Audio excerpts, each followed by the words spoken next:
The money in your pocket buys less every single year. You feel it at the supermarket. You feel it at the pump. You feel it in the rent. And almost no one was ever taught why. There's a specific night, one single television broadcast back in 1971 when money quietly changed forever.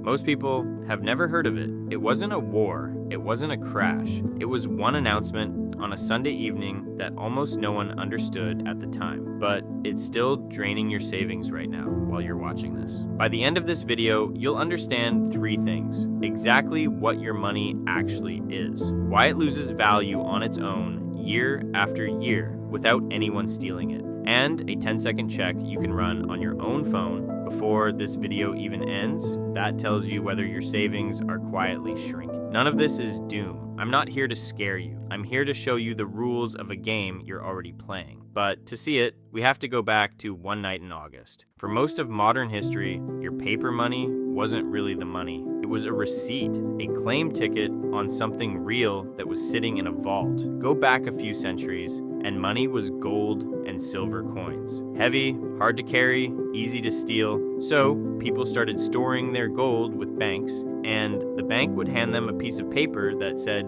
"This note can be exchanged for that much gold anytime you want." The paper was lighter, the paper was easier, but the paper was only ever a stand-in for the metal sitting behind it. After World War II, in 1944, the major nations of the world met in a small town called Bretton Woods in New Hampshire and agreed on a system. The US dollar would be locked to gold at $35 an ounce, and every other major currency would be locked to the dollar. So the dollar became the anchor for the entire planet, and the dollar itself was anchored to gold. Your banknote was, in principle, a paper promise you could trade in for actual metal. Now, pause for 1 second and actually do this. Grab a banknote, any note, out of your wallet. Look at it. Read what it says. It promises you nothing. No gold, no silver, nothing you can hold. Just notice that feeling. Hold on to that thought, because in a moment, you'll see why it matters more than almost anything else about your money. Here's what went wrong with the old system. Over the years, the United States put more dollars out into the world than it had gold to back them. Wars cost money. Programs cost money. And other countries noticed, one by one, foreign governments started getting nervous and they began doing exactly what the rules allowed. They handed their dollars back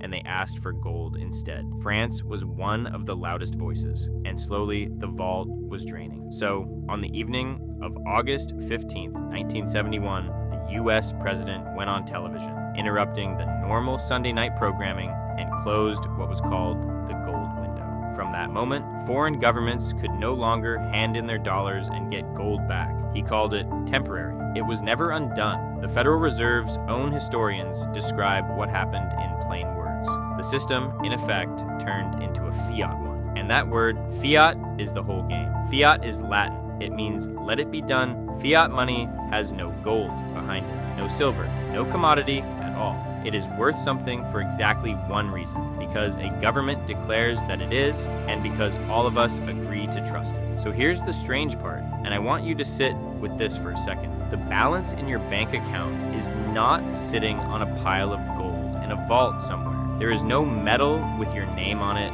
Your money is backed by trust. And trust, unlike gold, can be created out of thin air. Open your banking app for a second. Look at your balance. That number is not metal, it is not stuff, it is a promise, an agreement that the system says you are owed. Just understanding that one fact already puts you ahead of almost everyone who has never once asked what their money really is. So, if money is just trust, and trust can be created, here's what happens next. More money can be brought into existence over time. And when the amount of money grows faster than the actual goods and services that money is chasing, each individual unit buys a little bit less, more dollars chasing the same amount of stuff, so each dollar is worth slightly less. That slow leak has a name: inflation. Now, this is the important part, and it's where a lot of videos lie to you. This is not the moment where I tell you the dollar is about to collapse. It usually isn't. Inflation in a stable country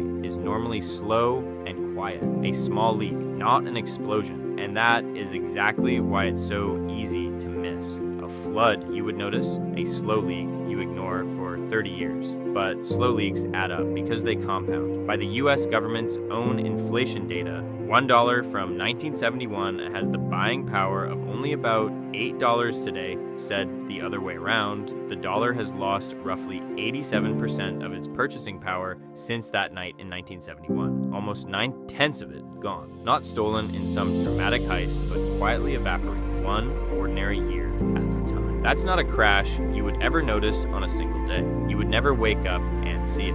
It is the reason your parents and your grandparents talk about rent and milk and a tank of gas costing a tiny fraction of what they cost now. They are not exaggerating. They lived through the leak, and you can feel this yourself today without a single chart or graph. Find one ordinary thing, a chocolate bar, a movie ticket, a cup of coffee. Then ask an older family member what that exact thing cost when they were your age. Have that one conversation, and inflation stops being a boring word on the news and becomes something you can actually feel. Now, here's the one piece I have deliberately saved for last because it is the part that actually touches your account, not the economy in the abstract. Inflation doesn't only push prices up at the shop, it quietly taxes money that just sits still. Think about that. If your savings are earning less interest than prices are rising, then your money is losing real value, even when the number on your screen stays exactly the same. Even when that number ticks up a little, the number can go up while what it can actually buy goes down. That gap is the part almost nobody points at. Since 1971, prices have risen by close to 4% a year on average. And because that compounds, prices have roughly doubled every couple of decades. So if your savings account is paying you